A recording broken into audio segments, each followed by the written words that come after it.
Magandang umaga, ngayon ay day 3 na ng NCAP. Dito tayo sa EDSA. So let's go. May mga na ano na ba? May mga napadalhan na ba ng love letter? So, mas maganda sana kung may maano tayo, no?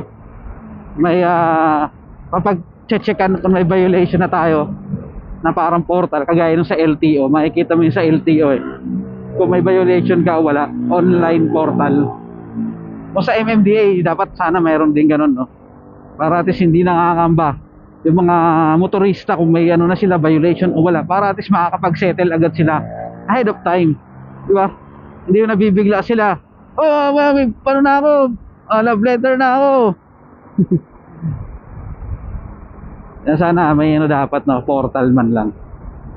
Let's go!